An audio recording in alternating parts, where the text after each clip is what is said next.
Am I the asshole? My friend is having an affair and we plan to tell her husband. I have known Anna, female, 38 years old, since we were in high school. We are part of a group of 5 friends. Now, we hang out as families for Christmas, birthdays, Easter, etc. It has been like this for over 10 years. My partner Greg, male, 39 years old, is good friends with Anna's husband Darren, male, 39 years old. Anna recently told me she is having an affair with one of their family friends, who is also Darren's sister's ex-partner. At the time, I remained non-judgmental and supportive. Once the information set in and I realized how disloyal and gross the whole situation is, my sense of justice and moral compass came into play. Darren is a good man.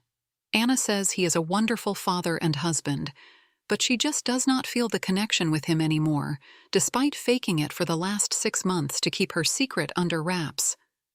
I knew keeping this from Greg might backfire on me if he found out I also hid the secret, so I told him. He is shattered for his mate, and it is eating at him. I have told Anna that Greg knows. She is angry at me for the betrayal, expecting me to take it to my grave. She knows they are catching up soon, and Greg plans to tell him. Anna has not asked for a separation because they have an overseas trip coming up in October. She has told me financially that she cannot leave. Keeping in mind, she regularly gets expensive treatments like Botox and takes steroids to look her best. We want to tell Darren about her affair in 2 weeks.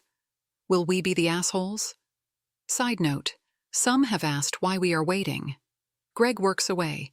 He will be home in 2 weeks, closer to 1.5 weeks now, but feels that due to the nature of the conversation, it should be in person.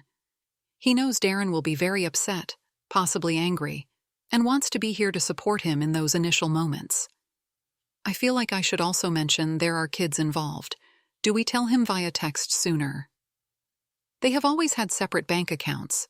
They do not join money and never have, specifically because of how she spends money. They both work and put in a percentage of how much they earn into the home. She does not have access to his money and will not be able to clean it out in the 2 weeks. I know for a fact he keeps a very close eye on the credit cards.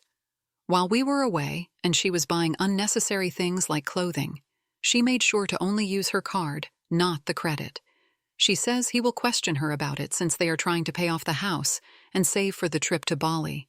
We are in Australia, and laws are different. Things will more than likely be 50-50 financially. Greg cannot quickly fly or drive back from work. It is a 13-hour drive one way and a $600 plane fare. He is FIFO, fly in, fly out, and cannot leave until his R&R, rest and relaxation, begins. While we all live in the same state, Australia is pretty big. She told me directly that she would want the kids to be 50-50. Anna has never liked kids, and while she loves her own, I think the thought of having them full-time sounds like a walking nightmare to her. The person she is having an affair with has lunch with her locally sometimes while she is on lunch break from work. They have run into acquaintances multiple times. He comes for family dinner twice a week. The kids have caught Anna sitting on his lap before while Darren is not home. He comes over when Darren is on night shift while the kids are at home. Anna has apparently been able to cover up by telling the kids she does his injections and that it is private, so she administers them behind locked doors.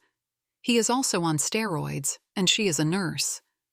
Darren did ask if I thought she was cheating back in January due to her sex drive suddenly becoming very heightened. At the time, I thought it was because of a recent surgery she had. I do not think it will be too hard to convince him.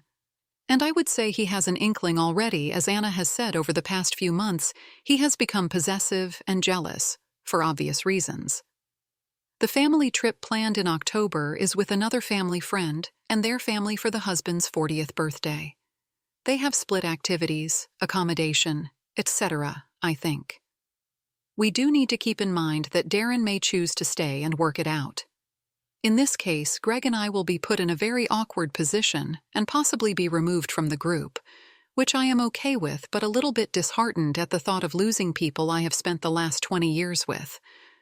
We have moved the meetup to the day Greg flies in, Tuesday. If he were flying home sooner, It would have been done sooner. While it sucks, I have had to sit on the info. By the time we confront him, I will have known for exactly 2 weeks and 3 days. Greg and I agree that in person will be best for this particular friend.